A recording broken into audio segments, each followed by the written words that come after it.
Hey guys, tonight we're stepping aboard an 18th century sailing ship under a star-scattered sky, where every creak of the timber and splash of the sea sets the rhythm of life. The air tastes of salt and damp rope, and your boots stick slightly to the tarred deck. There's no moon yet, just the low groan of the hull and the occasional whistle from some half-asleep deckhand. In this world, there's no glowing wristwatch, no glowing phone screen, just the slow swing of time marked out by bells, sandglasses, and, of all things, song. Sailors had to invent a kind of poetry of survival, and they did it with their lungs. Not because they fancied themselves artists, but because they had to make time feel real on a sea that seemed to stretch forever in every direction. You'll discover tonight that if you were out on the open ocean, with nothing but wood beneath your feet and weeks between ports, you might start singing just to remember what hour it was. And if your timing was off, well, you probably wouldn't survive this. So, before you get comfortable, take a moment to like the video and subscribe, but only if you genuinely enjoy what I do here. And I'd love to know, where are you listening from, and what time is it where you are right now? Now, dim the lights, maybe turn on a fan for that soft background hum, and let's ease into tonight's journey together. It begins in the quietest hours of night watch, somewhere in the mid-1700s. You've drawn the dreaded middle watch, midnight to 4 a.m. The stars hang heavy, unmoving, and the air is thick with the slow, sour smell of bilge water. You rub your eyes and grip the rope rail as your boots shift with the deck's gentle heave. Across the ship, a voice starts up, low, steady, and singing. Not for beauty, not for art, but because it's time. A song cuts through the hush like a whisper of authority. It's a short verse, a kind of work chant, familiar to everyone on board. Maybe it's about hauling the anchor or trimming the sails. The important thing is, the song has beats. Not for dancing, but for doing. And those beats are how you know it's time to pull, or push, or brace, or breathe. These weren't performances, they were tools. Sea shanties, as they'd later be called, weren't written down. They were handed from throat to throat, often slightly different with each crew, each voyage. And in this section of the world, the wooden, creaking, endlessly wet world of 18th century naval life, songs became the closest thing to a clock. The sailor's life was ruled by rhythm. Not a musician's rhythm. A muscle rhythm. A fatigue rhythm. You sang while you worked because it kept everyone coordinated. 6 men hauling one rope had to pull together, or the whole rig would lurch dangerously. But more than that, it filled in for the ticking you didn't have. Most ships didn't carry precise clocks yet, and even if they did, those early marine chronometers were so fragile and precious that they weren't exactly shared around. So you had songs instead. And bells. The bell system divided the day into watches, each 4 hours long, with a half-hour bell ring to mark time. But hearing the bell wasn't always possible in high winds or stormy weather.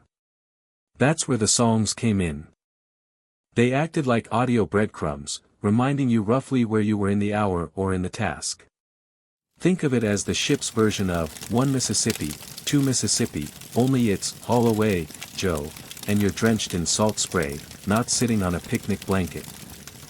You're out there in the dark, tugging at a line with 6 other men, the cold slicing through your coat. And the shantyman, who's basically the lead singer with the worst job security in maritime history, belts out the call line. Musical note, way, haul away, Joe, musical note. And the crew responds in rhythm. Musical note, way, haul away, we'll haul away Joe, musical note. It's more than noise. It's coordination. It's oxygen. And, most importantly for you, it's a timekeeper. Mainstream history will tell you that sea shanties were formalized in the 19th century, during the merchant sailing boom. But fringe historians point to much earlier roots, songs sung by Arabic sailors in the 9th century, or Polynesian navigators using chants to measure paddle strokes. By the 1700s, European sailors had already made singing part of daily shipboard routine. You wouldn't find lyrics written down, but you'd hear them echoing from ship to ship, port to port. And it's not like you could hum just anything. The shanty had to match the type of work. There were halyard shanties for raising sails, slow and strong. Capstan shanties, sung while walking in a circle to raise the anchor, longer and steadier. And pumping shanties, for when you had to work the bilge pumps, usually in desperate circumstances, often through the night. Those songs. They were grim and rhythmic, like a heartbeat in panic mode. Quirky fact for you, sometimes, ships kept parrots or monkeys as unofficial mascots. Not because they were useful, unless you count comic relief, but because their mimicry could repeat shanty refrains back at the crew. Picture that, it's 2:37 a.m., you're half dead hauling a sail, and a parrot screeches the chorus back at you. Just enough absurdity to keep you going. Historians still argue whether these early sea songs were purely functional or if they started as spiritual rituals, echoes of ancient work chants meant to protect crews from bad luck or even ghostly sabotage. Some old sailors claimed the right chant kept storms away. Others swore it just kept your brain from leaking out of your ears during endless days of routine. What you do know, standing on that deck, is that without the song, you wouldn't know how far you've gotten, or how far you have to go. And when the song ends, that usually means the task is done. Or worse, that something's gone wrong. So you lean into the melody, not because you care about the words, but because they are the only thing standing between order and chaos. You pull when the line hits, you breathe between the calls, and you feel the slow drift of time not by seconds but by verses. No clock. No phone. Just wind, ropes, sweat, and songs. And somehow, that's enough. You're still on the middle watch, that strange, suspended slice of night from midnight to 4. By now, the stars have shifted overhead, and the wind has picked up just enough to rattle the loose bits of canvas. Someone down below mutters in their sleep. And the steady rhythm of a low chant continues, haul away, not for fun, not for flair, but for function. Because here's the thing, keeping time at sea wasn't just helpful, it was life or death. Every decision on that ship depended on knowing when. Not what day, not what date. When? Is it time to switch the watch? Time to change course? Time to ration the water? If you didn't know the exact time, you could miss a tide, overshoot a port, or find yourself drifting straight into rocks cloaked in fog. And with no land in sight for weeks, there were no second chances. This is why sailors clung so fiercely to rhythms, bells, and songs. In a world where even the stars might vanish behind a week of cloud cover, they needed something to replace certainty. The sea didn't care about your plans. It moved on its own schedule, tidal, seasonal, chaotic. So you imposed your own structure. And you did it with song. During the day, the ship operated like a barely organized beehive. Orders flying. Men climbing rigging. Sails cracking. But at night, time slowed. You had fewer visual cues. No clocks, remember, even the most advanced ships didn't get reliable marine chronometers until the late 1700s. And even when they had one, it was guarded like gold, tucked in the captain's cabin, not for the common crew. The average sailor? He didn't know Greenwich Mean Time. He knew shanty time. Which meant everything important had to happen in a pattern. The watch system divided the 24-hour day into 6 segments, each 4 hours long. You had the midnight watch, the morning watch, the forenoon watch, afternoon, first dog, and second dog. More on the dog watches later, and no, there weren't actual dogs involved, although there's a fun story coming about that. Stay tuned. Now, imagine this, you're on a cargo ship in the mid-18th century, carrying sugar from the Caribbean back to England. The route is well traveled, but dangerous. There are reefs, pirates, storms, and your captain is, let's just say ambitiously overconfident. His one strength? He trusts his bosun, who trusts the watch, who trusts the bell, and, yep, you guessed it, the song. Every 30 minutes, someone rings the ship's bell. Once for the first half hour, twice for the second, all the way to 8 bells marking the end of a full watch. But in the confusion of night, during storms, or when the bell rope freezes solid in cold weather, that rhythm can falter. Enter the backup system, voices. Some shanties were deliberately paced to match half-hour intervals. You didn't sing one chorus, you sang 16. Each round about a minute and 50 seconds if sung at a working tempo. So by the time the chant ended, the half-hour had passed, and the bell could be rung, assuming it hadn't already been. In some cases, if the bell wasn't functional, the song was the bell. Quirky fact, there are accounts of ships where 2 songs were sung simultaneously on different decks. Not for chaos, well, not just for chaos, but because 2 work groups were performing separate tasks with their own timing needs. Picture it, one group stomping to a deep-throated, drunken sailor, while another chants a higher-pitched, Paddy Doyle. Musical multitasking before headphones were even invented. Now, here's where it gets even weirder. Some historians believe certain shanties were designed to act as mnemonics, auditory checklists hidden in song. Verses included instructions masked as lyrics. Like, heave the line, let her fly, stow the sheet, don't let her die. To the untrained ear. Nonsense. To a trained crew. A step-by-step breakdown of what to do in rapid sequence. Historians still argue whether these verses were consciously instructional or evolved accidentally from repetition. Maybe the first sailor just started rhyming commands, and others copied it. Or maybe it was intentional, a kind of proto-training manual in rhyme. Either way, it worked. Imagine you're a new recruit, green, sunburnt, and nursing rope blisters. You don't know the routines yet. But after a week of being yelled at to sing louder, you realize the song is teaching you more than rhythm. It's reminding you what to do. And when. That's the deeper magic of timekeeping through song. It layered information. Not just duration, but action. Memory. Coordination. Without needing to see a single written word. Because guess what? Most sailors couldn't read. Literacy wasn't high on the list of naval qualifications. But muscle memory? That you had. The power of these musical routines also helped suppress chaos. Think about it, hundreds of men, locked on a wooden island with no escape, doing physically exhausting work under extreme stress. The song gave the illusion of control. You all moved together. You knew how far into the task you were by how many times the chorus had repeated. It gave your brain a break, a lull, a chance to process. And it gave you something else too, predictability. On a sea where everything could change in an instant, the song was one thing that stayed the same. Let's not romanticize it too much, though. These weren't Broadway ballads. Some verses were crude. Some were boring. Some made no sense at all. But they stuck. Like gum on a boothiel. And in a weird way, they gave you an internal clock.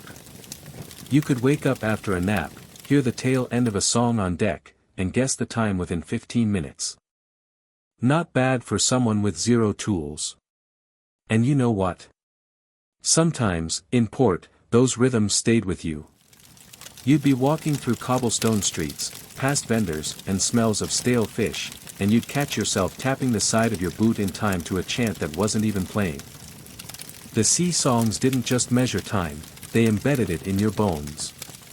So next time your phone buzzes to tell you it's 2:17 p.m., remember this: somewhere in the Atlantic, 200 years ago, a man with no watch knew exactly when it was, because someone was singing. Your fingers are stiff with cold now. The rope burns on your palms sting a little less than they did at the start of the watch, mostly because you've lost some feeling. Above you, the sails flap and snap, then settle as someone adjusts a sheet.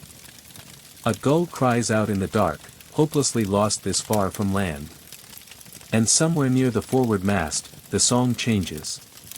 A new shanty, slower, heavier. This one's for lifting, the capstan shanty. The capstan is a beast. A vertical barrel you walk around, pushing spokes like a merry-go-round for grown men who've made very bad life choices. It lifts the anchor, which, in case you've never tried it, is absolutely not a one-man job. Dozens of men are needed to turn it. But not in chaos. In unison. That's where the song comes in. Capstan shanties are longer than the others. No sharp, pull-pull rhythm like halyard songs. These are for endurance. The kind of song that loops endlessly while your boots scrape the deck and your shoulders grind like rusted hinges. Shenandoah, for instance, a real favorite. You'd never guess a song so haunting and slow could make steel move. But it does. Musical note, oh Shenandoah, I long to see you, musical note. Each verse, a little prayer. Each chorus, a rotation. The tune draws you in like the tide itself. Before you know it, you're circling the capstan in rhythm, sweat and breath timed to melody. If you break the pattern, you trip. The whole operation falters. And someone's getting yelled at. Mainstream historians often credit merchant navies with formalizing the capstan shanty in the early 1800s. But records suggest the practice existed earlier, especially on naval ships during the 7 Years' War. Some even trace early variants of the tunes back to African spirituals, French folk songs, and Caribbean work chants, passed between cultures through sailors, enslaved people, and dockside laborers. The sea, it seems, has never cared much about borders. There's even a scholarly debate, surprise, about whether the capstan songs were originally used more for morale than timing. Some say it's about pacing the anchor pull. Others insist it was more about killing time. Because hoisting an anchor could take hours.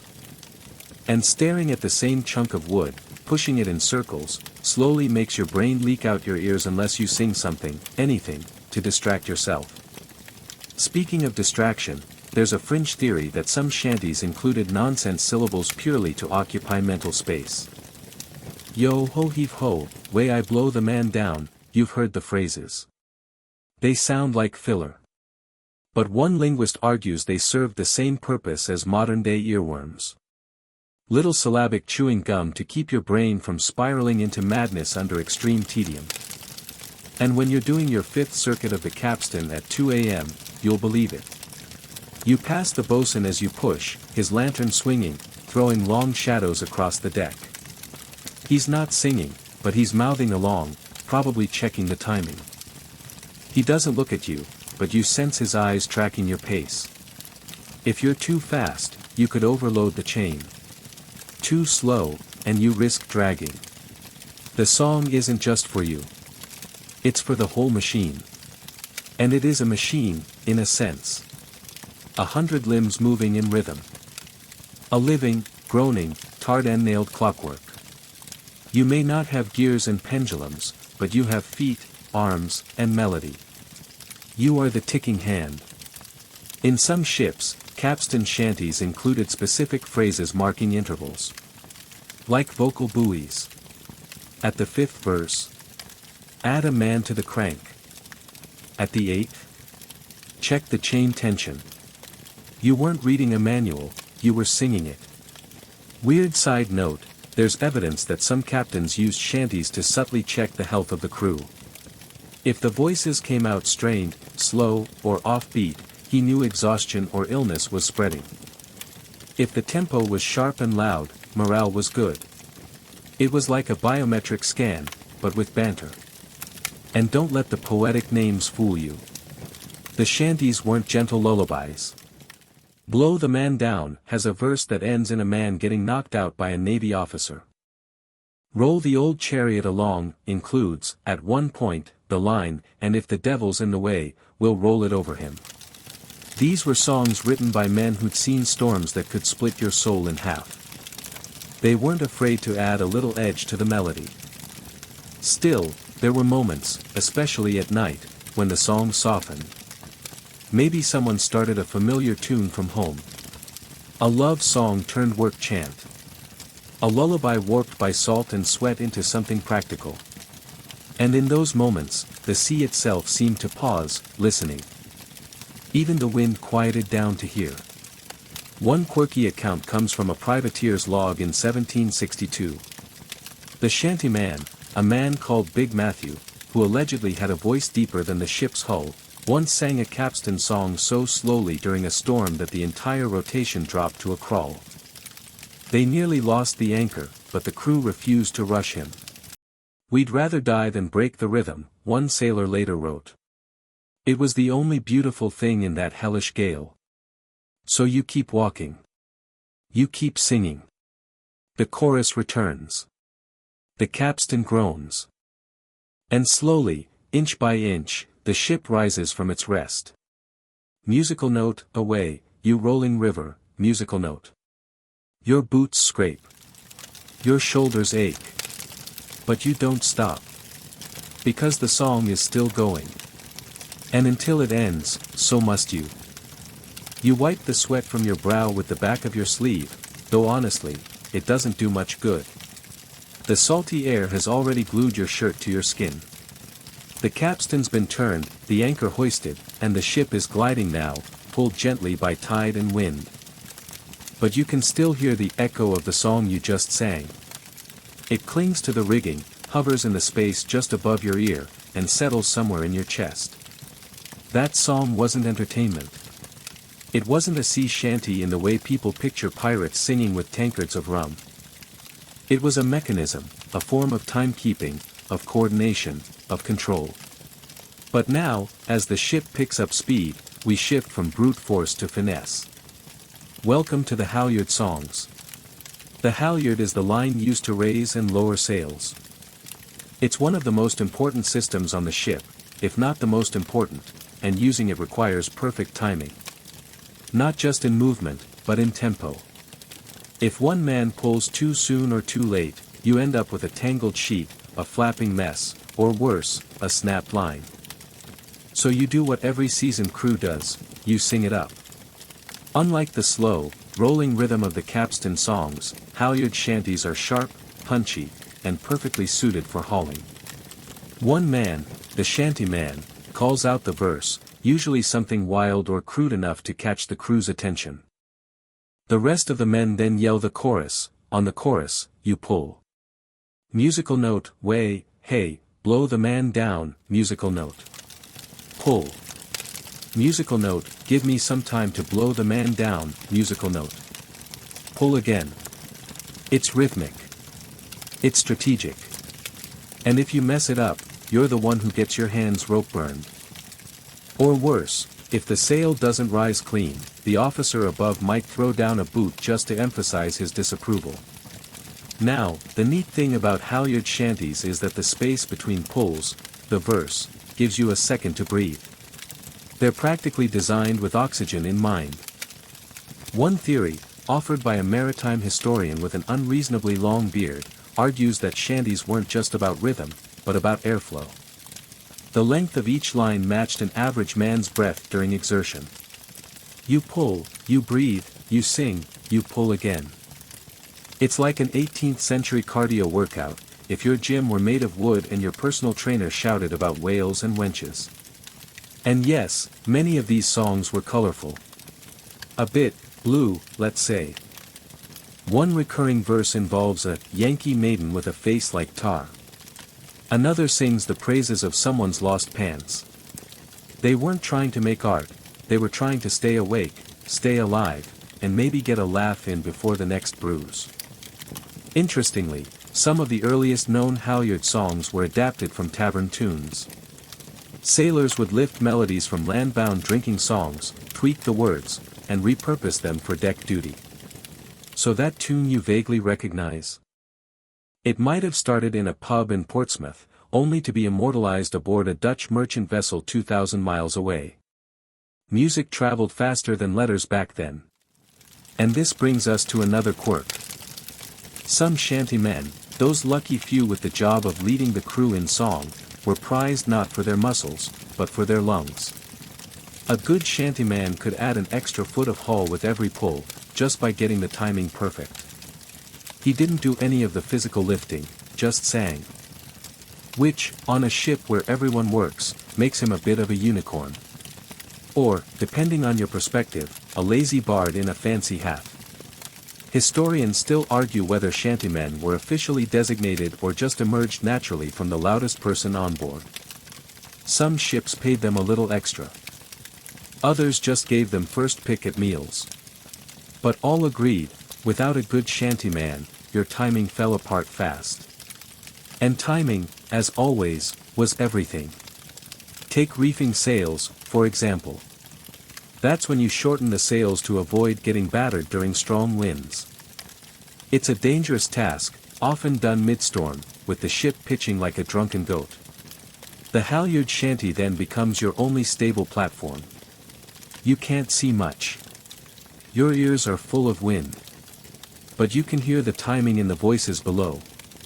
You know when to haul, when to tie off, when to brace. One obscure but delightful detail, some halyard shanties had cheat verses. These were extra long lines added when the crew needed just a few more seconds to rest between pulls. The shantyman would stretch a phrase absurdly long, "There was a young lass from the Isle of Mererf, who," and then finally finish it when he saw the men were ready. Like sneaking a water break during a workout by pretending to retie your shoe. And yes, the officers knew. But as long as the sail got raised, nobody complained. There's a story from a Spanish ship docked in Jamaica around 1774. The crew was struggling with a stuck halyard, and tempers were flaring. The shantyman, a wiry fellow named Luis who'd allegedly survived a cannonball twice, ask me later, switched mid-song into a ridiculous lullaby in a falsetto voice. The entire crew cracked up, tension broke, and they finally got the line free. When asked why he did it, Luis just shrugged and said, "Angry men pull hard, but laughing men pull together." That, right there, is the soul of the halyard shanty. Not just timekeeping. Not just coordination. It's mood regulation. Crew therapy by chorus. The song lets you know when to pull, but it also reminds you that you're not alone. As you pull and sing and pull again, the sky above you is starting to lighten. The first soft brush of morning turns the clouds lavender. The bell rings. Another half hour passed. You didn't even notice. Time melts into rhythm, and rhythm becomes the only clock that matters. Musical note, heave away, me jollies, heave away, musical note. Pull. Musical note, heave away, and don't you make delay, musical note. Pull. And the sail climbs skyward. The sun is up now. Not that it changes much, you're still half soaked, a little bruised, and officially 5 hours into what might be the longest day of your short, sea-soaked life. But at least the sky's a soft peach instead of that terrifying black void. It's something. The watch changes. New faces appear. Yours is one of the old ones, bleary-eyed and already dreaming of hammocks. But before you slip below deck, you hear a new song floating across the breeze. It's not a capstan chant.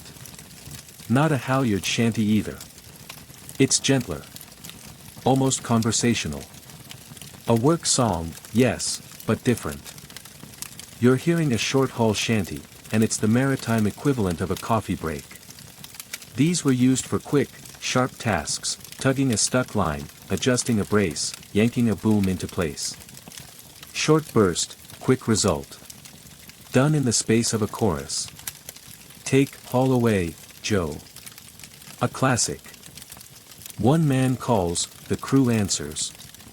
Musical note, when I was a little lad, or so me mother told me, musical note.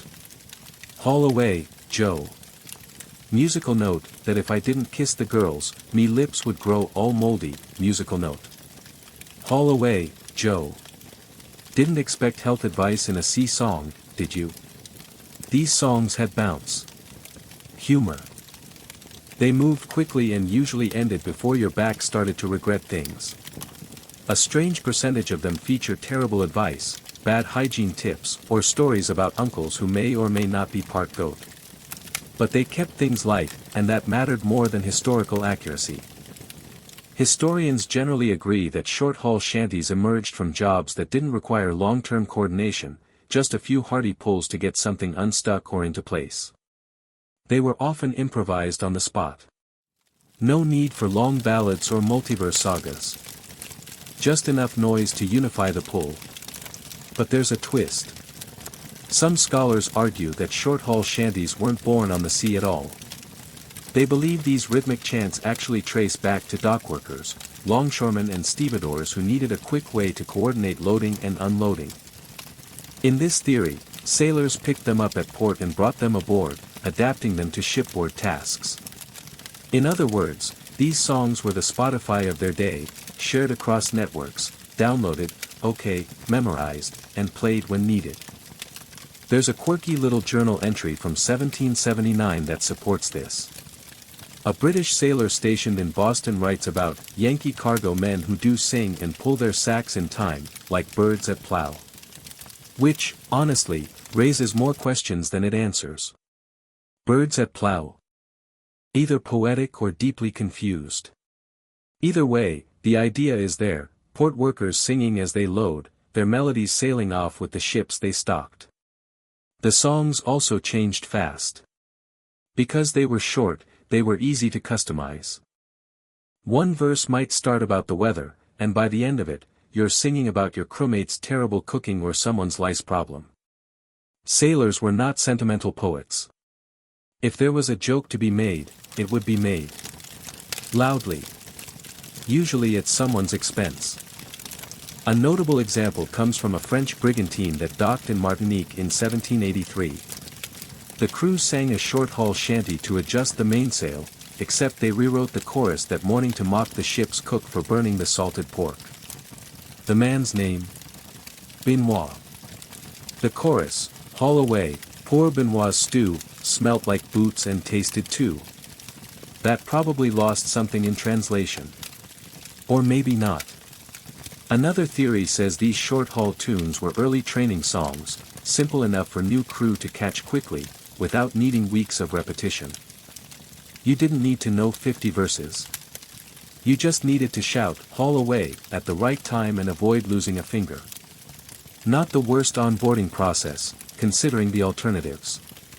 But there was still structure beneath the chaos.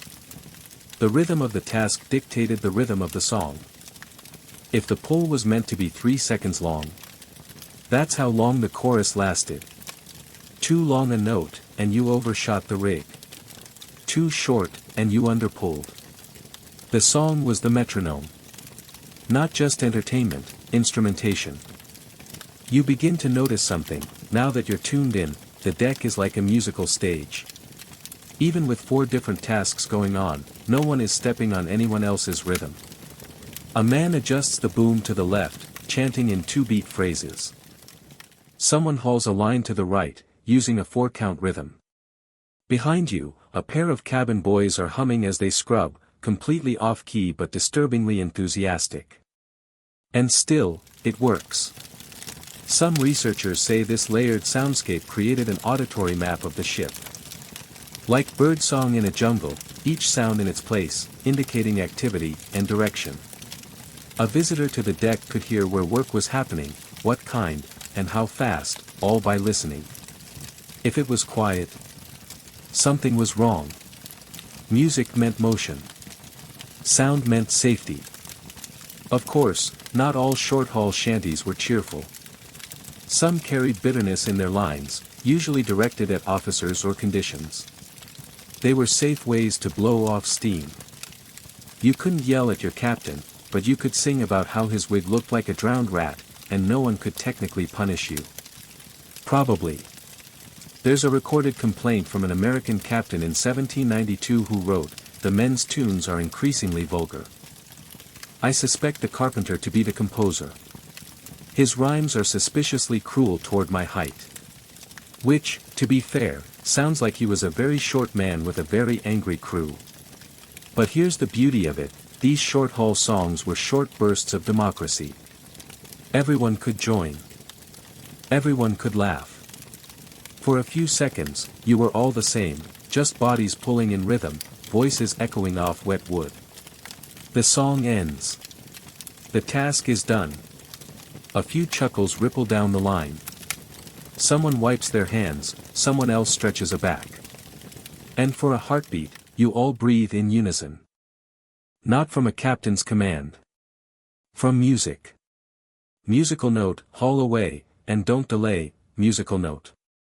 Then silence. But only until the next thing needs pulling. You finally make it below deck, ducking under a low beam and brushing past a hanging hammock that's definitely swaying too enthusiastically for someone who's supposed to be asleep. The air here is thicker, stewed in damp wool, pipe smoke, and the unmistakable musk of wet sailor. Still, it's quieter. Calmer. Almost private. But your rest is short-lived, because overhead, someone started singing again. Only this time, it's not a work shanty. There's no pulling. No hauling. No creaking lines or splintering rope to time your breath around. This is a forecastle ballad, and it belongs to the quiet hours. Named for the forecastle, or FOCSLE, the cramped space in the ship's forward section where common sailors bunked, these songs are different. Slower. Sadder. Personal in a way that the loud, communal shanties never dared to be. Where other sea songs helped measure time by labor, forecastle ballads were about surviving the time between.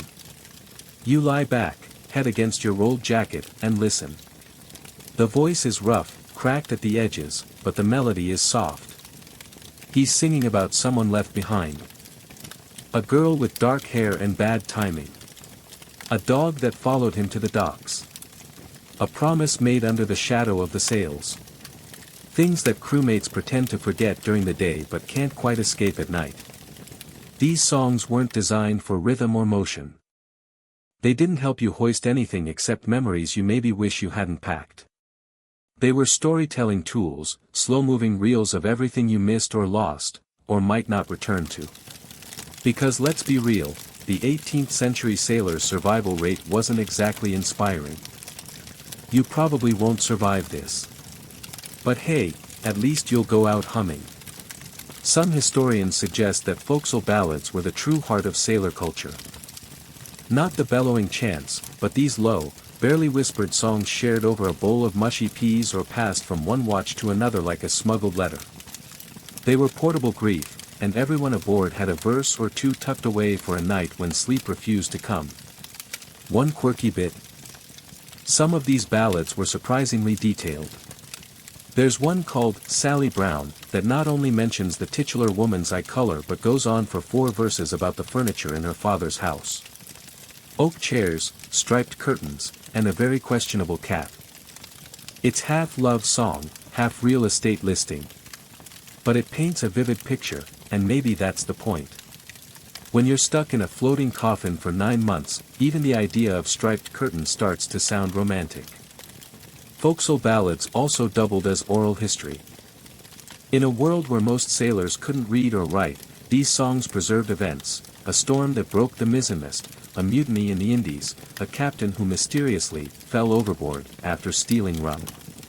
You weren't just singing memories, you were archiving them. One verse at a time.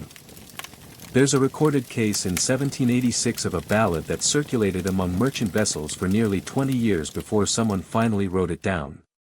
By then, the story had shifted. The names were half wrong, the ship had gained an extra cannon, and the girl in question was now a ghost. But still, the heart of it remained. These songs were living documents, edited by time, memory, and too much grog. And while most ballads focused on home or heartbreak, others turned inward.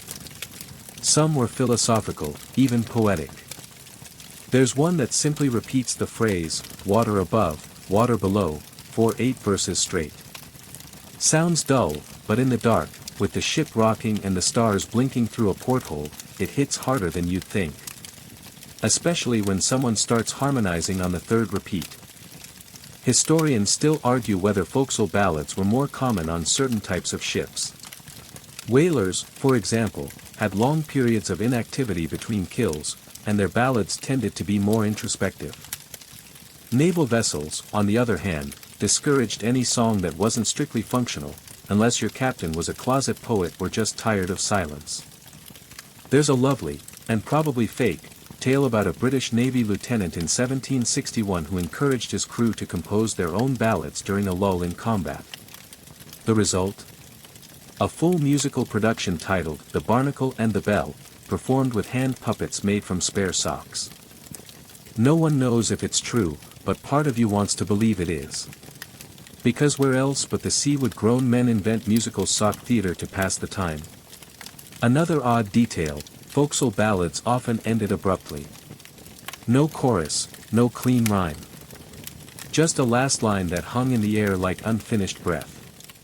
Maybe the singer fell asleep. Maybe he got interrupted. Or maybe the story itself didn't have an ending, just a long fade into the sound of the sea. That makes sense. The sea doesn't end cleanly either. Sometimes, these songs weren't even sung aloud. You'd hear a hum, soft and looping, with no words attached. Just sound, comforting, repetitive, a kind of lullaby for those who never had one. In those cases, the song wasn't for others. It was for the singer. A way to hold on to self when everything else, the horizon, the weather, the future, was slippery at best. You're still lying there, eyes drifting shut, when a different tune starts up. A new voice. This one sings of a lighthouse, a letter never sent, and a meal eaten in silence. You don't recognize the words, but the feeling is familiar. Ache, threaded into melody. One sailor sighs. Another turns over. No one claps. That's not the point. The song will probably disappear by morning. Or it'll morph into something else, passed on to another crew, another voyage, another bunkmate who can't sleep. For now, it's yours. Musical note, the wind may blow, and time may go, musical note. The voice fades. And the ocean hums along. The stillness never lasts. A ship, like a toddler, refuses to stay quiet for more than 10 minutes. You feel the first jolt before you hear the call, boots hammering on the deck above, a muffled curse from someone whose hammock swing went a little too far. Then comes the shout, all hands. You groan. Somewhere, your muscles whisper horrible things about mutiny. But you swing up, grab your coat, and scramble topside. The seas turn jittery, the kind of nervous that means either a squall's coming or someone's goat got loose again. Probably the squall. Hopefully. But amid the flurry of activity, reefing sails, tying down loose barrels, trying not to fall overboard, you notice something odd. There's a rhythm to the chaos. And no, not just in the movements. In the voices. You're hearing call and response signaling, the original intercom system of the high seas. Before walkie-talkies, before Morse code, before someone thought it might be clever to use flags with tiny pictures on them, sailors relied on their lungs. Loud, repeated shouts, phrased in a very particular way, were used to communicate commands and status updates across the length of a ship. It wasn't music, exactly, but it had cadence, repetition, and structure. Which, you've guessed it, made it feel like song. Take this classic exchange. Haul on the main. Haulin', the main, aye. Hold fast. Holdin' fast. It's a verbal dance, repeated dozens of times a day, especially during moments when timing meant safety. In a storm, mishearing an order could get you flung into the sea or crushed by swinging rigging. Shouting in rhythm helped. It anchored attention.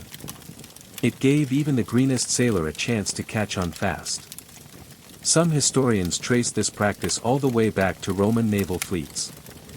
Ancient Mediterranean sailors, they say, used shouted Latin phrases, short, clipped, and metered, to row in sync or shift sails during trireme battles. Whether that's fact or wishful thinking, nobody's quite sure. But the theory adds a bit of gladiatorial flair to your average storm response, so we're keeping it. In the 18th century, call and response had evolved into a kind of choreographed language. Each task had its own phrasing. Commands were loud and sharp, replies were equally loud and, ideally, enthusiastic. Even if you weren't, say, particularly enthusiastic about clinging to a rope in a hurricane. Here's a strange tidbit: during especially loud weather, crews developed what some called bosun bark. It was a stylized way of shouting commands with exaggerated consonants, designed to cut through the wind. Think pirate voice, but functional. It wasn't just flair, it was acoustical survival. One captain's log from 1798 describes his bosun as having the throat of a cannon and vowels like crow calls. Which is either a compliment or a deeply unsettling metaphor. But beyond practical commands, this style bled into more personal exchanges. You'd hear short call-outs at shift changes. All's well. Well as rats and biscuits, aye. Or jokes disguised as orders. Trim the cook, he's listing. Aye, he's full of beans again. These vocal habits became part of the ship's culture, half necessity, half theater. They were also deeply tied to identity.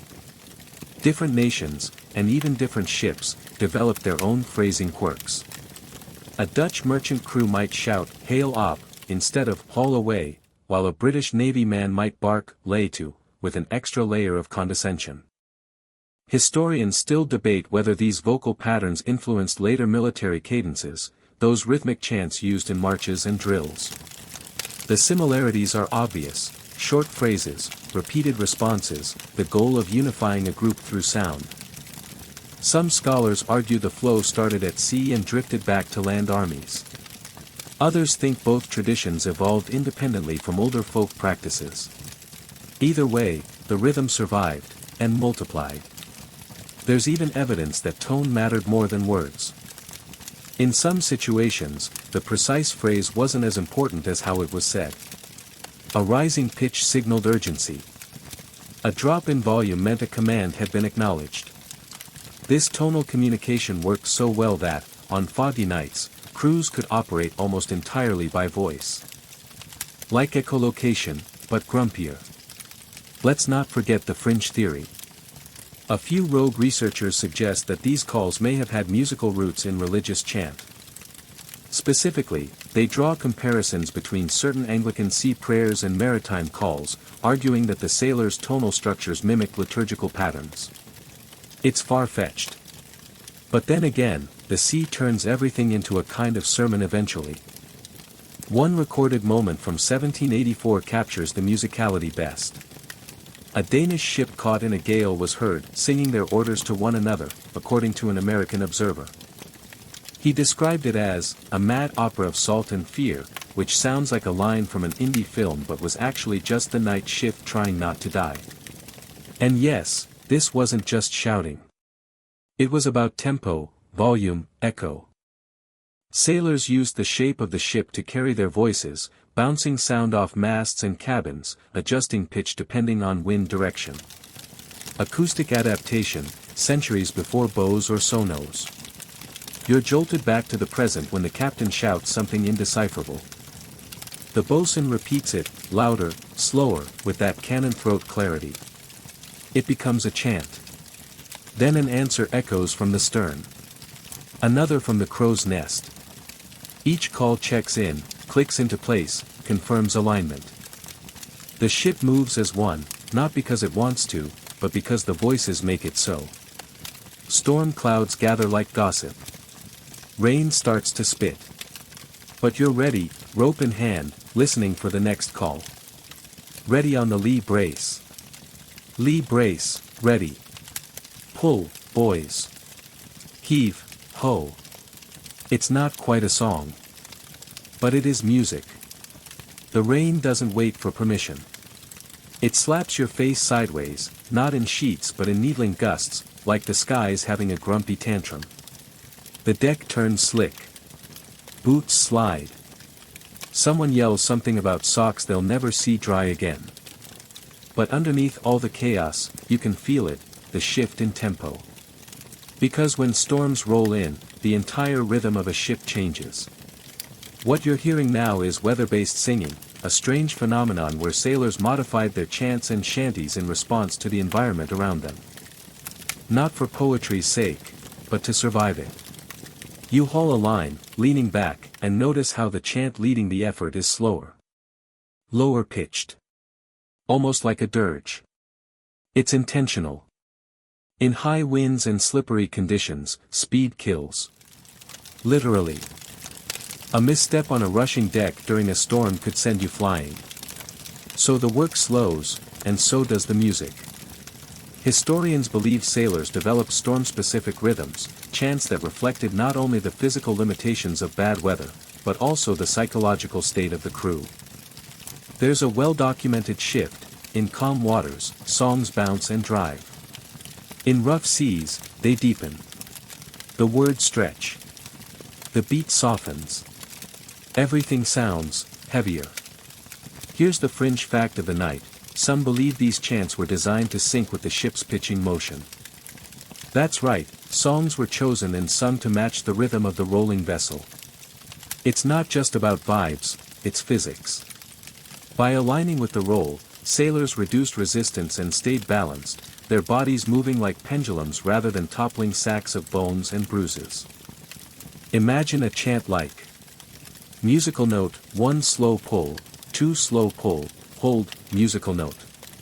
Now picture 30 soaked men moving as one, bracing each sway like a coordinated dance troupe with scurvy. Even more curious. The lyrics sometimes reference the storm directly. Not metaphorically, literally. Verses might include lines like, "The waves take wives," or "The mast shivers for its sins." Dramatic? Sure. But you try being poetic when lightning's tickling your earlobes.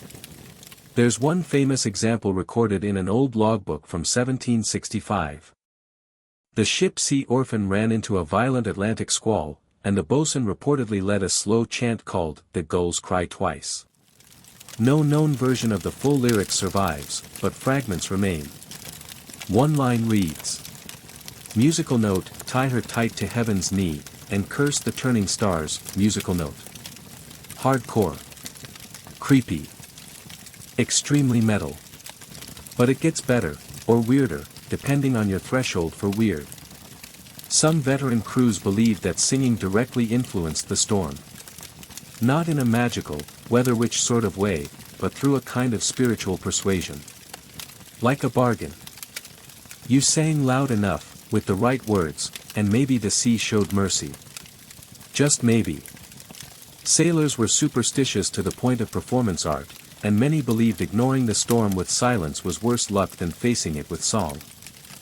One ancient bit of sailor lore says that singing during a gale helped remind the sea you're still there. Like a defiant pulse, proof you hadn't sunk yet. There's poetry in that idea. Singing as resistance. Singing to stay visible. And when things got really bad, lightning, screaming winds, that awful moment where the deck disappears under your feet, songs became simpler. Almost primal. Grunts, groans, rhythmic gasps. Sometimes no words at all. Just sound. Breaths in unison, the kind of chorus your body makes without asking permission. A 1793 letter from a Spanish merchant sailor describes a storm off the Azores where the men sang no tune, only the beat of their breath, and that eerie phrasing pops up again in a few other journals. Like there was a common understanding, when speech fails, sound still works. This brings us to the ongoing historical debate: were these weather-driven chants unique to European sailors, or did they have broader global roots? Some scholars argue that Polynesian navigators used similar techniques, changing chants to match wave rhythms, especially during long voyages across rough Pacific waters. Others point to West African traditions, where work songs adapted to environmental cues in real time. And there's evidence that Arabic pearl divers in the Persian Gulf used rhythmic breathing songs to pace their dives in changing sea conditions. The truth? It's probably all of the above. Human beings, after all, are remarkably good at turning noise into ritual. Especially when the alternative is drowning. Your current storm isn't deadly, just disrespectful. Rain slaps the sails like it's been waiting all week to pick a fight. But the chant works. You and your crew move in time, and the worst of it passes without anyone becoming a sea snack. That's a win. As the weather eases, so does the tempo. A cheeky voice somewhere aft starts a different tune, something livelier, cheekier. It's like watching the mood turn on a dime. And that's how it goes. When the sea takes a breath, you do too. You slide down the wet railing and sit for a second, soaked but upright, and let your head lean back against the mast. The storm's gone somewhere else now. You're just here, tired, aching, but still humming. You think about how storms weren't just something to survive. They were events. Moments that brought out a crew's full musical toolkit, even if the music wasn't something you'd ever hear on land. No harmonies, no instruments. Just rhythm. Just breath. Just the song of not falling overboard. In the background, someone starts up a bawdy ballad involving a mermaid and an unfortunate lobster. It's wildly inappropriate. It's also weirdly comforting. Because that's the thing about sailors. No matter how rough the sea gets, they always find their pitch again. And the singing? It's never really about the weather. It's about surviving through it. The dawn creeps in slowly, pale as a ghost and just as unwelcome after a night like that. You rub the sleep, or what's left of it, from your eyes and head back below deck, your clothes still damp and salt-crusted. The morning light feels oddly intrusive after hours of shadows and singing. As you step inside, the familiar scent of tar, rope, and yesterday's hardtack welcomes you, along with the low murmur of the crew settling in for the day's first tasks. But you notice something new, a quiet gathering near the mess table, where an old, cracked fiddle sits carefully wrapped in oilcloth. That fiddle isn't just any instrument. It's the sea fiddle, a somewhat secret treasure among sailors. Unlike the rowdy shanties and the weather-driven chants, the sea fiddle brought a touch of melody and warmth to the cold, salty existence of life aboard. Its origins are murky. Some say it was introduced by Scandinavian traders who visited British ports, others claim Irish immigrants brought it over with their folk tunes. What's clear is that by the late 18th century, the fiddle had wormed its way into the hearts of many seamen, becoming a bridge between the harshness of the ocean and the softness of home. You sit down beside the fiddle's owner, a wiry man named Tom with a crooked smile and fingers like bent twigs. He tunes the strings carefully, muttering about a broken peg and the tide's mood. The first note wobbles out, high and shaky, but soon steadies into a slow, haunting melody. Sea fiddle tunes were never about big crowds or stomping feet. They were for moments like this, quiet breaks between the brutal work, a way to reclaim some humanity amid the endless roar of waves and creaking wood.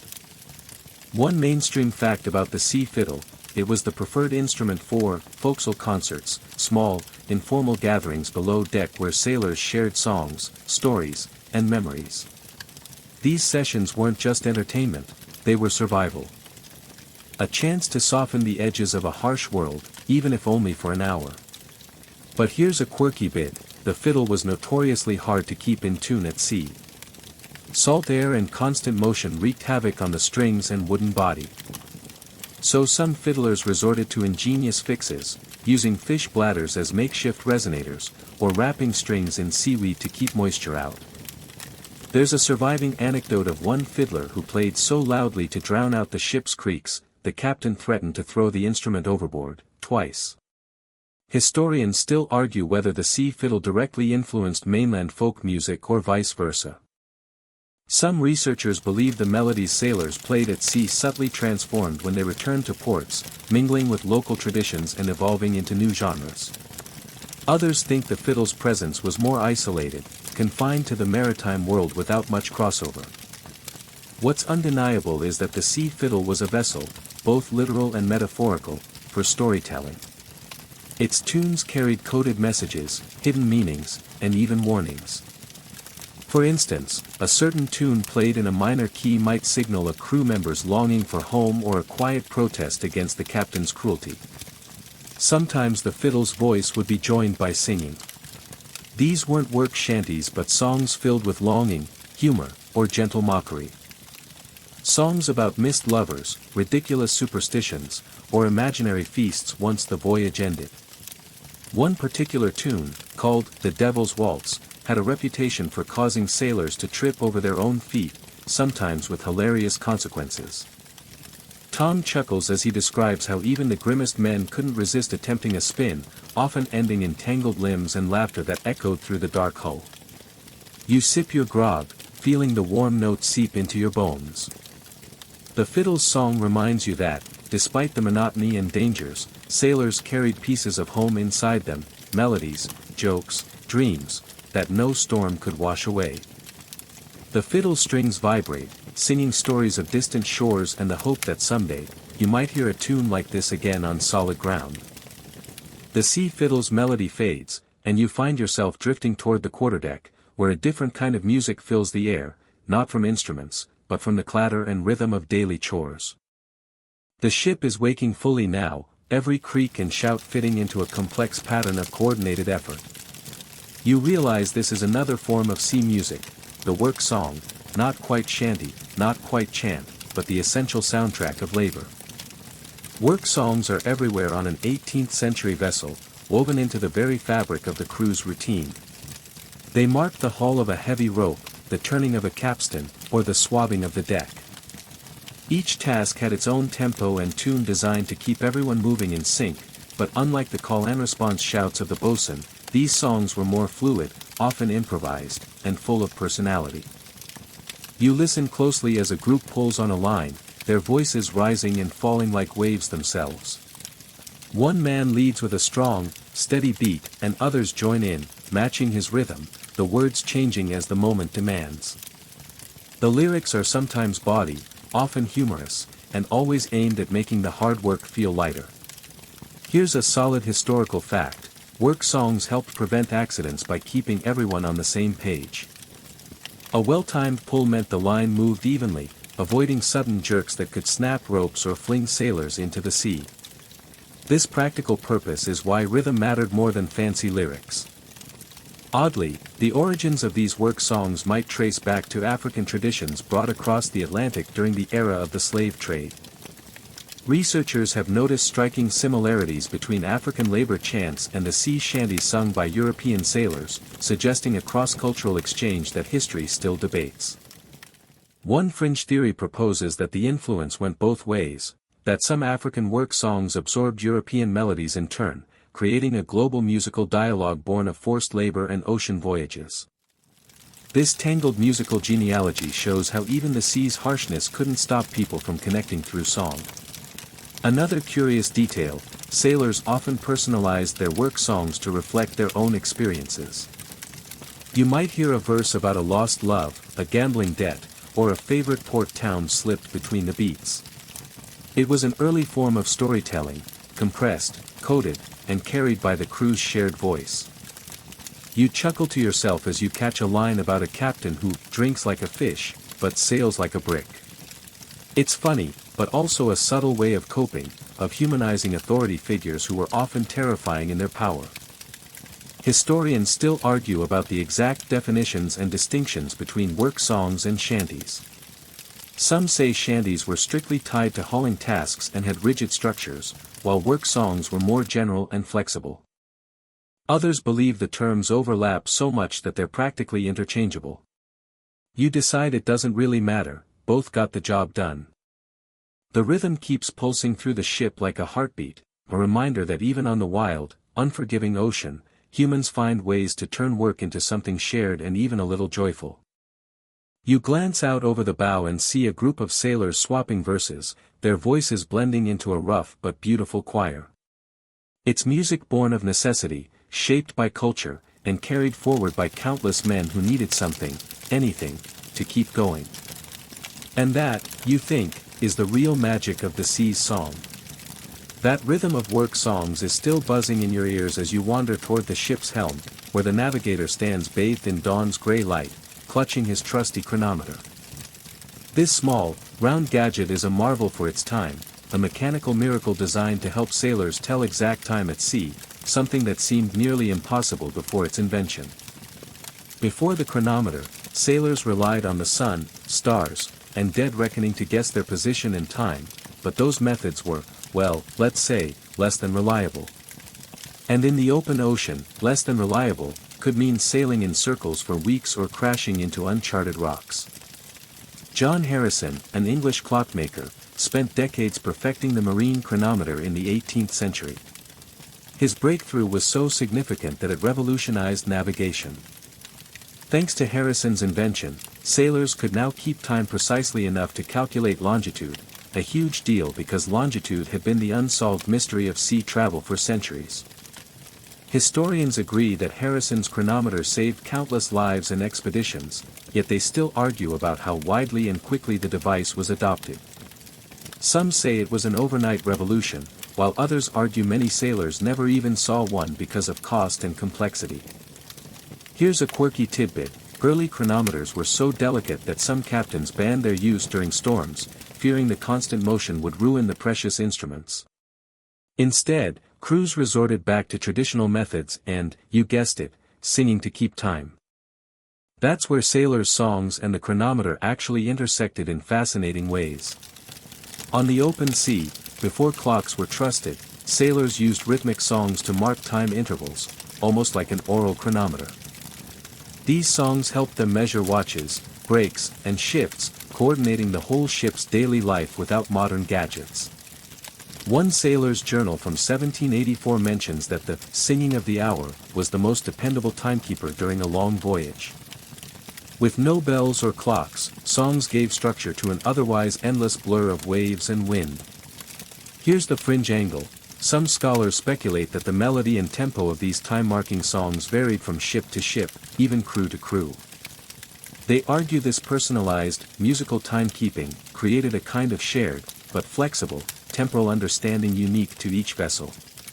Others think it was more standardized, part of formal naval discipline. Either way, the link between song and timekeeping highlights how deeply embedded music was in the practical side of maritime life.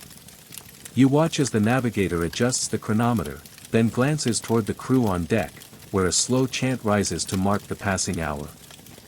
The interplay of technology and tradition feels almost poetic, two ways to conquer the relentless, indifferent ocean. And for a moment, you realize that time itself on the sea wasn't just measured, it was sung. The ship creaks and sighs under the steady pressure of the sails, and you find yourself wandering toward the forecastle, where the younger sailors lounge between duties. They're the lifeblood of the ship's informal culture, the ones who turn grueling routines into shared jokes and mischievous camaraderie. And in their hands, shanties become more than just work songs, they turn into a kind of living history. You catch snippets of a tune with a catchy chorus, something you didn't hear from the bosun's official chant. The lyrics are full of playful insults, weird superstition, and exaggerated stories about their officers. This is the realm of the forecastle shanty, a category of song that existed primarily for entertainment, morale, and social bonding rather than hard labor. These songs were often passed down orally, mutating and evolving with each telling. You might hear several versions of the same tune depending on which ship or port you found yourself in. Some lyrics mocked the captain's drinking habits, others joked about the food, or the lack of it. The creativity was endless, and so was the appetite for new verses. A mainstream historical fact, foredeck shanties played a vital role in maintaining morale on long voyages, especially during periods of boredom or after difficult work. Sailors sometimes gathered in small groups to share these songs during their rare free moments, transforming the gloomy confines of the ship into a small, noisy community. Here's the quirky detail: some foredeck shanties included coded language or hidden references. For example, Joe Binnacle wasn't just a funny name, it referred to the binnacle, the compass housing near the helm. And Old Salty could be a nickname for the sea itself or a grumpy senior sailor. This secret slang created a bond among crew members, a way to communicate without outsiders fully understanding. Historians still debate how much of these shanties came from the sailors themselves versus influences from popular songs on land. Were these tunes purely maritime inventions, or did the seamen adapt popular ballads and folk songs they heard back home? The evidence is mixed. suggesting a dynamic exchange between land and sea cultures. One particularly strange superstition woven into the songs involved the belief that singing certain verses could affect the weather. If a verse mentioned rain or storms, sailors avoided it for fear of inviting bad luck. This echoes the earlier ideas about songs influencing the sea, tying superstition deeply into their musical traditions. You lean back and listen as a young man starts a bawdy version of "Rolling Down to Old Maui," a classic tune about longing for the warm Hawaiian Islands and the end of a cold whaling voyage. The mood shifts from playful to wistful in a heartbeat. It's a reminder that these songs were more than distractions, they were the voices of homesickness, dreams, and escape. The folksoul's music is messy and imperfect, full of laughter, off-key singing, and the occasional dropped note. But it's authentic, real, and alive. As the sun climbs higher, you realize these songs kept not just time or rhythm, but also spirit. Without them, this vast, lonely ocean might have swallowed everyone whole. So the next time you hear a sea shanty, remember, behind every note is a crew, tired, hopeful, and singing to stay afloat. You drift toward the captain's quarters, a place buzzing with a different kind of order, one less about songs and more about precision. Yet, even here, music has its subtle role. The captain's log is open on a polished desk, the quill paused mid-stroke. Nearby, a small pocket watch ticks steadily, marking the relentless passage of time. In the 18th century, captains relied heavily on such timekeepers to maintain discipline and order aboard ship. The captain's time was the ship's time, and everything, from meal hours to shifts, was scheduled accordingly. But unlike the sailors below deck, captains didn't sing their watches, their realm was quiet, regulated, and often solitary. One interesting fact is that captains often used hourglasses to mark watches before reliable mechanical clocks were widespread. These sand timers weren't perfect, they could be thrown off by the ship's rocking or by uneven sand flow, but they were the best option for keeping routine. Here's a quirky side note, some captains were superstitious about their timekeepers. They believed that if the hourglass broke or ran out early, it might be a bad omen signaling rough seas or mutiny. One famous captain supposedly kept 3 different hourglasses just to hedge his bets against the fickle flow of sand. Historians still argue whether strict timekeeping improved safety or increased tension aboard ships. Some suggest rigid schedules helped prevent accidents and chaos, while others think the pressure to adhere strictly to time added stress to already exhausted crews. You can almost feel the weight of responsibility resting on the captain's shoulders, balancing the science of navigation and timekeeping with the unpredictable moods of men and the sea. Oddly enough, some captains encouraged their crews to sing shanties precisely because it improved coordination and safety, especially during demanding maneuvers. So even in the captain's quiet world, song had a practical role. You glance outside and see the crew pulling in the sails with rhythmic calls. The captain listens carefully, tapping his pocket watch, ensuring the timing is just right. It's a subtle dance between order and chaos, discipline and camaraderie. As the day progresses, you notice how the captain's timekeeping trickles down, syncing with the sailors' songs and movements. The ship becomes a living clockwork, each man and melody a gear in the grand mechanism. And in this harmony of time and tune, you sense the extraordinary human effort it took to conquer the sea, not just with tools, but with song. The late afternoon sun spills golden light across the deck, and you find yourself drawn to the ship's rigging, where a cluster of sailors balance high above the waves. These men are the top men, experts at climbing and working on the highest sails, their world a network of ropes and pulleys swaying far above the main deck. You watch as they begin the delicate operation of furling the topsails, an arduous task that requires perfect timing and coordination. Their voices rise in a steady, driving chant, more urgent than the slower work songs you heard earlier. This is the realm of the short-drag shanty, a fast-paced, repetitive song designed to match the quick, powerful pulls needed in such dangerous work. One solid historical fact: short-drag shanties helped the top men synchronize their efforts to avoid accidents and maintain the ship's speed and balance during changing weather. The song's cadence matched the rhythm of hauling, easing fatigue and minimizing mistakes in a risky environment. Here's an odd detail: some top men developed their own secret verses and signals embedded in the shanties to communicate subtle instructions during operations. A change in pitch or a specific phrase could mean, "Stop, pull harder," or "Hold steady." It was an improvised language of safety and efficiency. Historians still debate how much these secret signals influenced official naval commands. Some believe the informal codes persisted alongside formal signals, while others think they faded as naval discipline became more standardized. The experience of the top men was unlike the rest of the crew. Suspended between sky and sea, they were acutely aware of their vulnerability. One wrong move meant a deadly fall. The shanties kept them connected, not just in work but in shared survival. You notice one of the sailors, a wiry young man with knotted fingers and a steady voice, leading the chant. His voice cuts through the wind, a beacon guiding the team through the complex dance. Below, the ship creaks as it shifts with the breeze, but above, the shanty is the constant thread holding these daring sailors together. It's as if the song is their lifeline, binding them to each other, to the ship, and to the vast, unpredictable ocean. And as the sun dips lower, you realize that in these shanties lies the pulse of the ship, fast, urgent, and alive. As twilight deepens, you drift toward the dimly lit galley, where the ship's cook is busy preparing the evening meal. The air is thick with the smell of salt, burnt wood, and whatever's on the menu, often a mix of salted meat and hardtack that's seen better days. But even here, the echoes of song are never far away. The cook, a burly man named Jack with a voice roughened by smoke and sea spray, hums softly while chopping and stirring. This hum isn't random, it's a low, rhythmic tune, a kind of galley chant, used to keep time during repetitive kitchen tasks. Like the shanties, these work songs in the galley help turn monotonous labor into something bearable.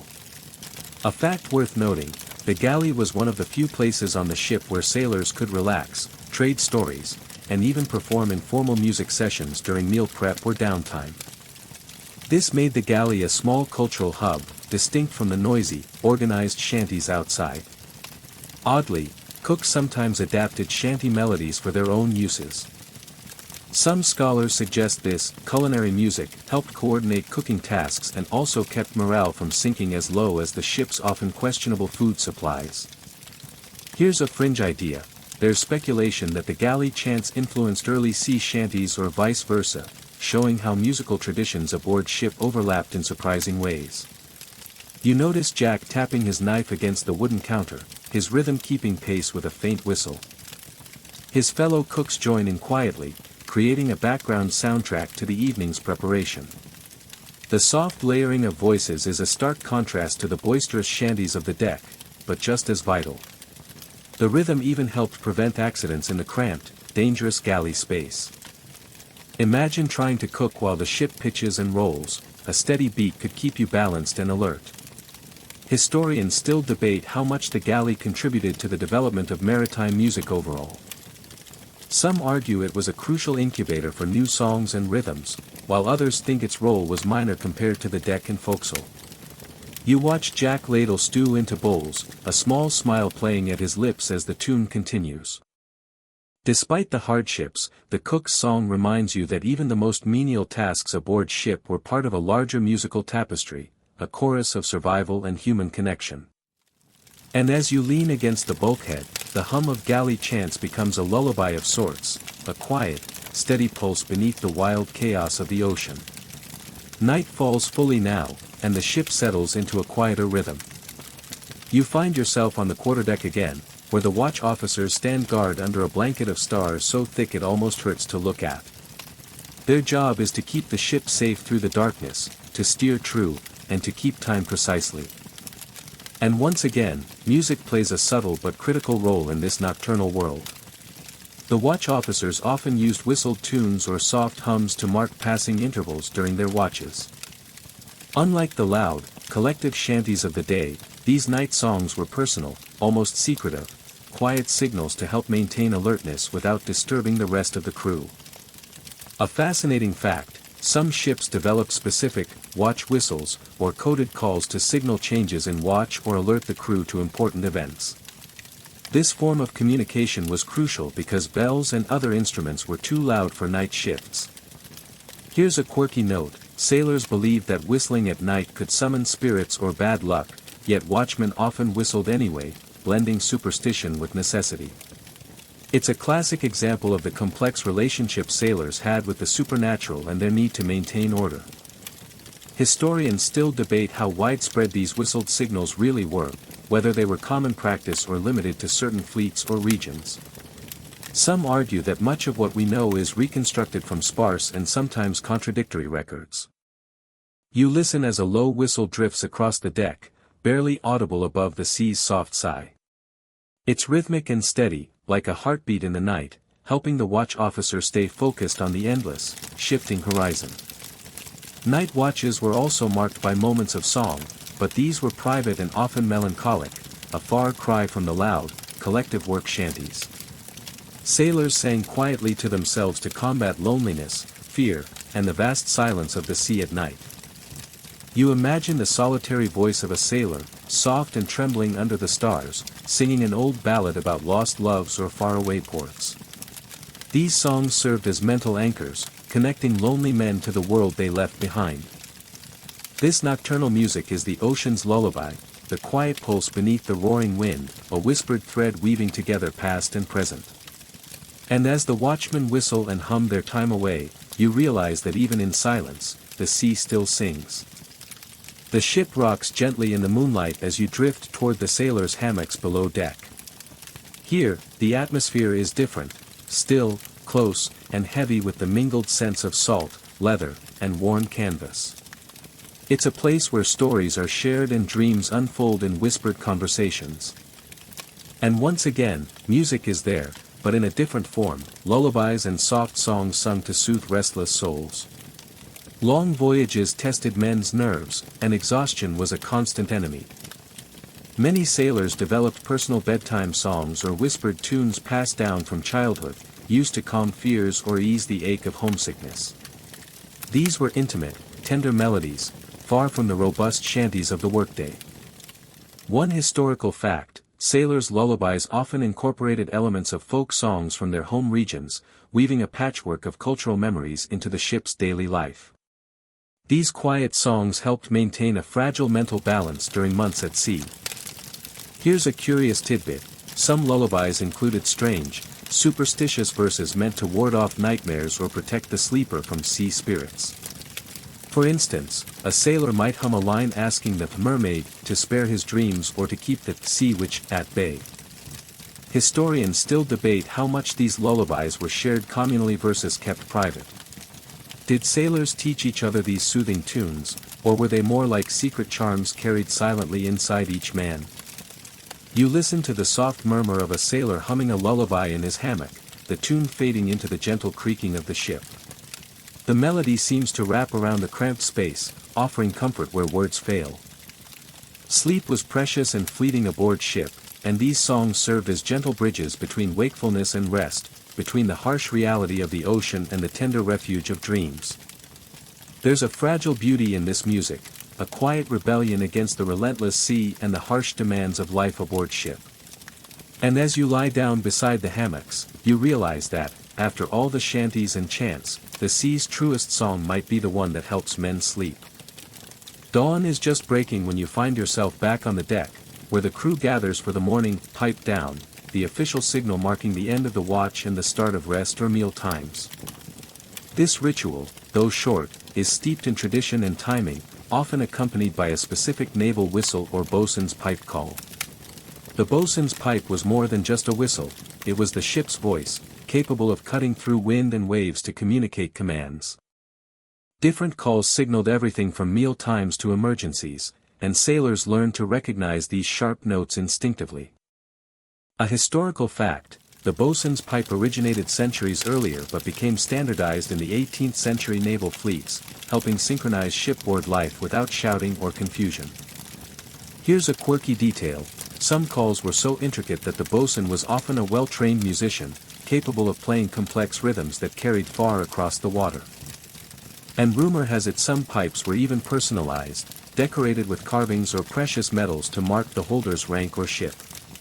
Historians still debate how much the use of pipes influenced the development of shanties and other maritime music. Was the rhythmic cadence of pipe calls an inspiration for sailors' work songs, or did they develop independently? The records aren't clear. You watch as the bosun pipes out a crisp, clear call, and the crew responds instinctively, moving toward their next tasks or heading below decks. The call is sharp and bright, a musical punctuation to the routine of the day. This moment of pipe down blends precision with ritual, showing how music and sound shaped not only morale but daily order. You feel the pulse of the ship's life rhythm, measured in whistles, shouts, and songs, all weaving together to keep this floating world in sync. As the morning light brightens, you realize that music aboard was never just entertainment or work aid, it was the very heartbeat of life on the open sea. You follow the crew as they start the day's work, the rhythm of hauling and hauling again filling the air. But this time, your focus shifts to the heaving shanties, songs sung during long, sustained pulls on the anchor or heavy cargo. These weren't quick bursts like the short-drag shanties but slow, steady chants that matched the muscle power needed for prolonged effort. A key historical fact, heaving shanties were vital during tasks requiring slow, continuous pulling, such as raising the anchor or loading heavy goods. Their measured tempo helped maintain stamina and teamwork over extended periods. An odd bit of trivia, some heaving shanties featured verses about mythical sea creatures believed to aid or hinder the sailors' efforts. One tune even called on the anchor whale to lend its strength, blending work with superstition. Historians still argue whether these mythological references were primarily motivational tools or sincere beliefs among sailors. The lines between practical work songs and spiritual appeals often blurred. The sound of these slow chants echoes over the deck, a steady pulse carrying the weight of the ship and its crew's shared labor. You can almost feel the muscles straining in time with each drawn-out note. The work is grueling, but the shanties transform the backbreaking task into a communal effort, a shared heartbeat binding men and ship alike. You glance around and notice that even the youngest sailors, often the least experienced, find strength in the song's cadence. It's a reminder that these melodies served as informal training tools, teaching rhythm and timing without a single word of instruction. The myths woven into the songs also show the sailors' attempt to humanize the vast, impersonal ocean, to invite its power, or at least its favor, into their daily grind. And as the anchor finally crests the water, the last chorus rings out, triumphant and tired all at once. The heaving shanties are the slow, steady engines beneath the ship's relentless journey, a testament to endurance and the quiet power of song. As the day wears on, you notice how the ship's natural sounds, the slap of waves, the creak of timbers, the flapping of sails, blend seamlessly with the crew's songs. The shanties don't just keep time, they weave into the very soundtrack of life at sea, becoming part of the ship's identity. One fascinating fact, sailors often adapted popular land-based tunes or folk melodies into their shanties, tweaking lyrics to fit their work or experiences. This recycling created a living, evolving musical tradition, unique to the sea but rooted in familiar melodies. Here's a quirky tidbit, some shanties became so popular that sailors traded versions at ports, leading to regional variations or dialects of sea songs. One tune might have 10 different versions depending on whether it was sung by an English, Irish, or American crew. Historians still debate how much this exchange influenced the broader culture ashore. Did sea shanties shape popular music back home, or were they merely isolated maritime curiosities? You overhear a group of sailors comparing versions of a favorite shanty, each boasting about their crew's better lyrics or catchier chorus. The playful rivalry highlights how music was a social glue, sparking camaraderie and friendly competition. The blending of natural and human-made sounds creates a rhythmic harmony, like the ship itself is alive, breathing through the chorus of voices and wind. You can almost picture the ocean as a giant amphitheater, the ship a tiny stage where music, work, and nature perform together. And in this blend of sound and song, you sense the magic that kept sailors sane, focused, and connected during long, lonely voyages. It's not just about keeping time, it's about making meaning in the vast, endless blue. The afternoon sun lowers, casting long shadows as you drift toward the ship's forecastle, the cramped area where many sailors slept and relaxed. This was the birthplace of much of the ship's informal music, a space alive with spontaneous singing, jokes, and the occasional impromptu performance. Unlike the structured shanties of work, these songs were freer, sometimes bawdy, often humorous, and full of local slang and sailors' wit. They served as an outlet for frustration, homesickness, and the rough humor sailors needed to survive. A historical fact, the forecastle culture was crucial in preserving and transmitting maritime folk music traditions, many of which later influenced popular sea shanties. Here's a quirky detail: some sailors specialized in improvising verses on the spot, becoming the ship's songsters, who kept spirits high with their quick wit and clever rhymes. Historians still debate whether these forecastle songs were purely entertainment or also served social functions, like reinforcing hierarchies or diffusing tensions. You hear bursts of laughter and songs spilling from below deck, catching snippets of a sailor's funny tale turned melody. The lyrics poke fun at the captain, the weather, and the ship's sometimes terrible food. This casual music created a sense of community, binding men together beyond their labor roles. You notice that many of these songs contain coded messages or references, sailors' inside jokes about life at sea that outsiders wouldn't understand. It's a secret language wrapped in melody. And as the evening settles, the forecastle's songs weave into the fabric of the ship's life, a reminder that beyond order and routine, there was room for joy and camaraderie. These are the songs sailors sang to remember who they were, far from home and under endless sky. Night creeps back in, and with it, the gentle clinking of bottles and the murmur of sailors gathered in the ship's mess. This is where another kind of song takes shape, drinking songs, loud, raucous, and full of bravado. The atmosphere here is thick with camaraderie, and the music is as much about celebration as it is about drowning the weariness of the sea. These songs are often bawdy and humorous, full of exaggerated tales of courage, conquest, and occasionally scandalous escapades. A solid historical fact, drinking songs were a staple in sailors' social lives, helping bond crews and lift morale after grueling work or long stretches away from land.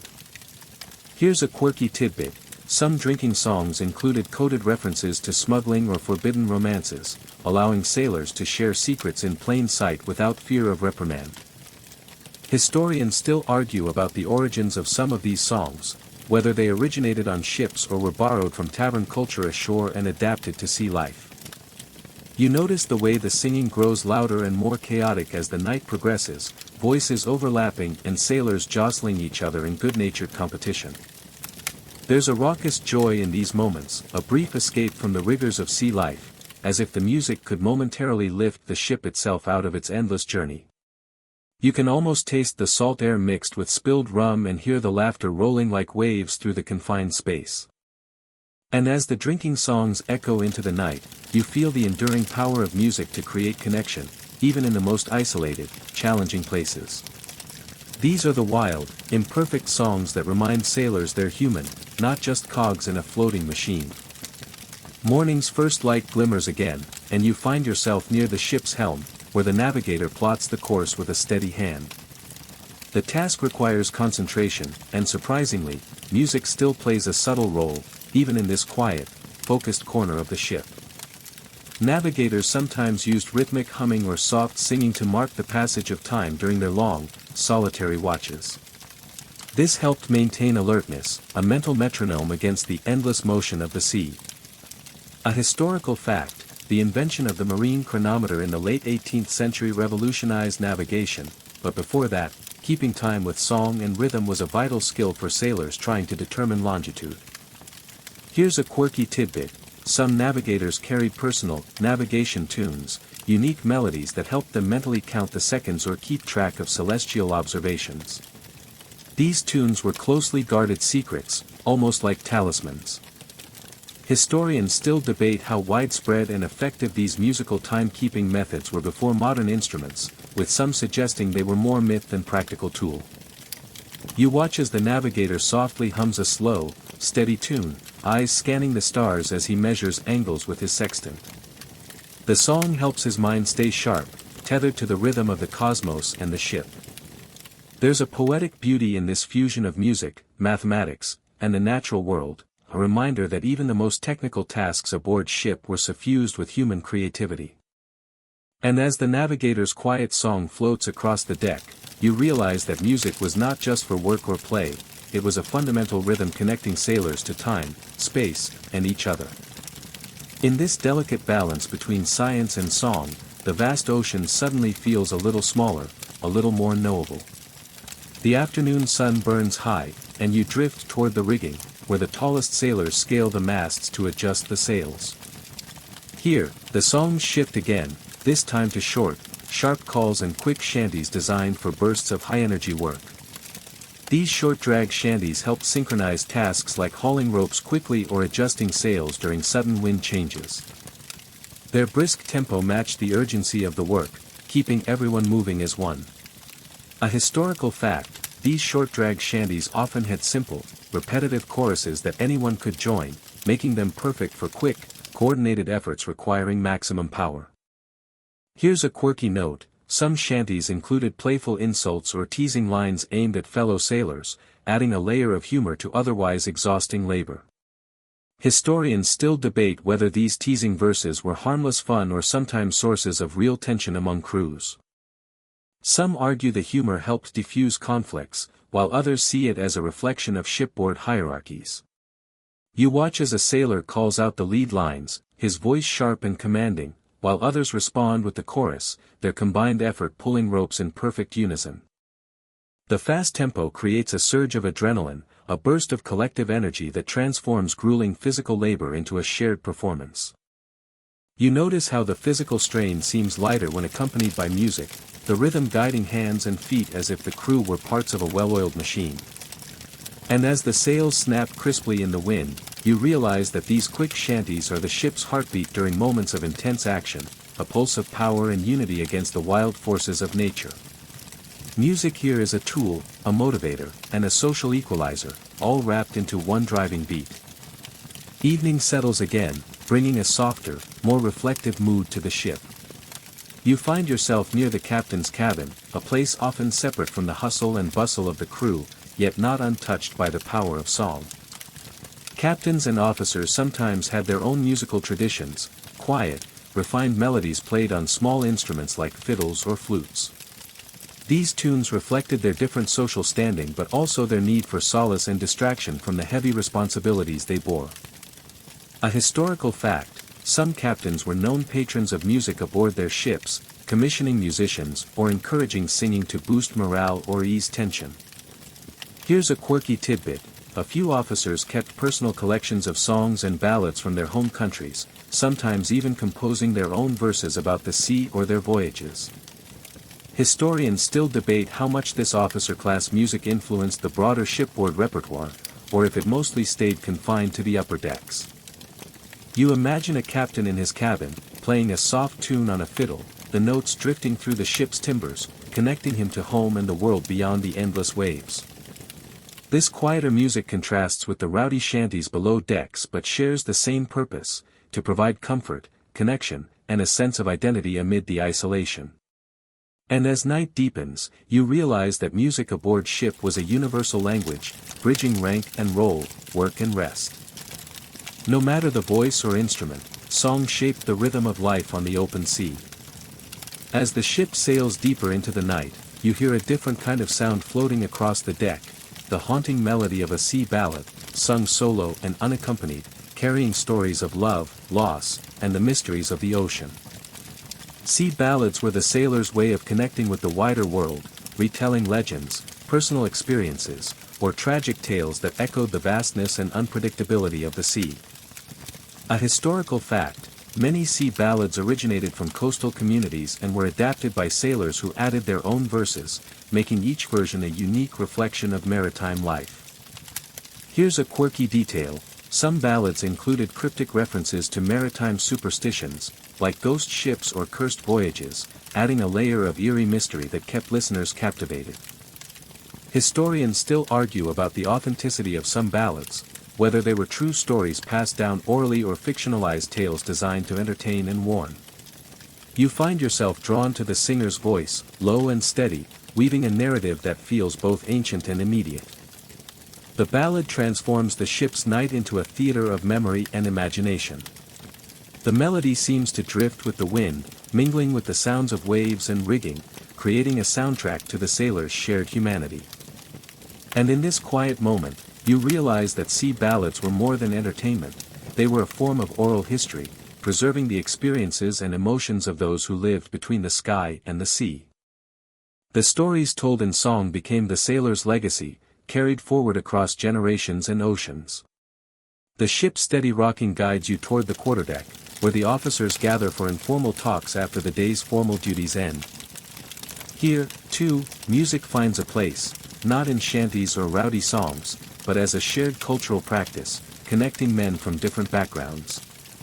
Officers often sang ballads or classical pieces, sometimes accompanied by small instruments brought aboard, violins, flutes, or even guitars. These moments were a rare luxury, a break from the harsh discipline and chaos below decks. A historical fact, naval officers in the 18th century were often educated gentlemen who saw music as a mark of refinement and a useful tool for diplomacy when visiting foreign ports. Here's a quirky tidbit: some officers composed their own songs or adapted popular ballads with lyrics about naval battles, politics, or humorous shipboard incidents. Historians still debate how much these upper-deck musical activities influenced the morale of the lower-ranked sailors. Did the officers' music foster unity or underline class divides aboard ship? You watch as an officer softly plays a violin, the gentle notes weaving through the salty air, momentarily softening the edges of the ship's harshness. The music creates a space where hierarchy blurs, if only for a moment, allowing men to share stories and memories beyond orders and duty. And as the evening shadows lengthen, you sense the power of music as a subtle but essential thread in the fabric of shipboard life. It's a reminder that, no matter one's rank or role, music offered connection and comfort amid the endless sea. The night deepens, and you find yourself wandering near the gun deck, where the ship's cannons stand ready but silent. Here, too, music had a role, not in celebration, but in the grim reality of battle preparation and the tense moments before combat. Sailors used rhythmic chants and call-and-response songs to coordinate loading and firing the cannons, helping maintain focus and timing under pressure. A historical fact, during naval battles in the 18th century, these chants improved efficiency and reduced mistakes, critical when every second could mean survival or disaster. Here's a quirky tidbit: some crews developed their own battle shanties, often fierce and aggressive, designed to boost morale and intimidate enemies. These songs sometimes included boastful lyrics about past victories or threats to foes. Historians still argue about how common these battle chants were, with some suggesting they were more myth than widespread practice, while others cite eyewitness accounts supporting their use. You can almost hear the tension in the voices as sailors prepare the guns, the rhythmic calls cutting through the smoke and chaos like a lifeline. Music, even here, becomes a tool of control, focus, and psychological resilience, binding the crew together in moments of extreme stress. And as you imagine the clash of cannon fire mixing with the shouted orders and the steady beat of these chants, you understand how song was woven into every aspect of life aboard ship, even its most dangerous. It was more than rhythm or morale, it was survival. The battle fades into memory as you drift toward the cargo hold, where the crew handles the precious goods that sustain the voyage and the ship's profit. Here, songs helped coordinate the careful loading and unloading of fragile or heavy cargo. These work songs were slower, steady rhythms, different from the sharp bursts of shanties, guiding the sailors' movements to prevent accidents and damage. A historical fact, careful coordination during cargo handling was essential to maintaining the ship's balance and safety, and songs were practical tools in this delicate dance. Here's a quirky tidbit: some cargo songs included humorous or sarcastic verses about the exotic goods on board, like stinky spices or fragile porcelain, bringing lightness to the repetitive labor. Historians still debate whether these cargo songs were standardized across navies and merchant fleets, or mostly improvised and unique to each ship's crew. You notice how the rhythm helps steady hands and minds, creating a calm, cooperative atmosphere amid the chaos of heavy crates and barrels. The music acts as a soft guardian, guiding each movement and step with a steady pulse that feels both ancient and reassuring. And as you watch the sailors work, you realize that even the most mundane tasks aboard ship were touched by song, transforming labor into a shared ritual. Music was woven into the very fabric of maritime life, a constant companion through wind, wave, and work. The ship drifts into the calm of the night once more, and you find yourself near the lookout post high above, where the sailor on watch keeps vigilant eyes scanning the horizon. Though silence is essential here, the lookout sometimes hums or softly sings to keep awake during long, lonely hours. A historical fact, lookout duties were among the loneliest on board, and sailors developed quiet songs or rhythmic chants to maintain alertness during endless watches. Here's a quirky tidbit: some lookouts developed elaborate vocal routines, almost like personal lullabies turned upside down, designed not to soothe but to keep their minds sharp and fend off fatigue. Historians still debate how effective these self-created musical methods were compared to other alertness strategies like physical exercise or caffeine. You imagine the lookout's voice, soft and steady, blending with the creaking rigging and the distant calls of seabirds. The rhythm becomes a heartbeat in the silence, a private companion against isolation and monotony. And in this solitary post, music transforms into a lifeline, keeping the sailor connected to time, place, and sanity amid the vast, empty ocean. It's a reminder that music's power is not just communal but deeply personal, a tool for survival in its many forms. The lookout song is a whisper in the night, a steady pulse anchoring the mind against the drifting dark.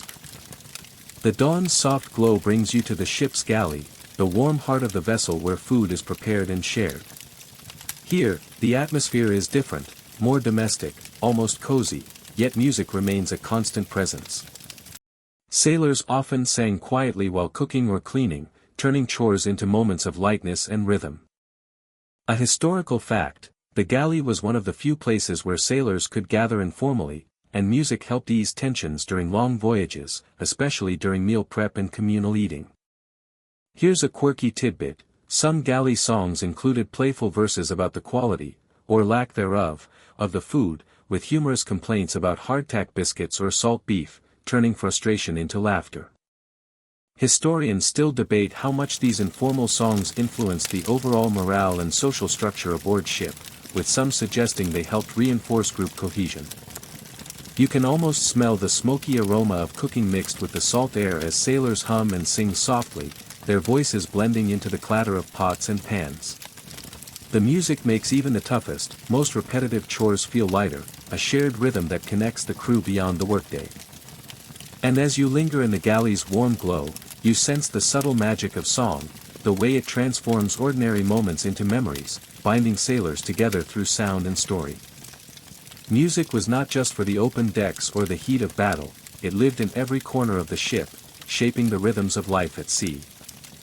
As your journey nears its close, you find yourself standing on the poop deck, the ship's highest rear platform, where the endless sky stretches above and the sea rolls endlessly below.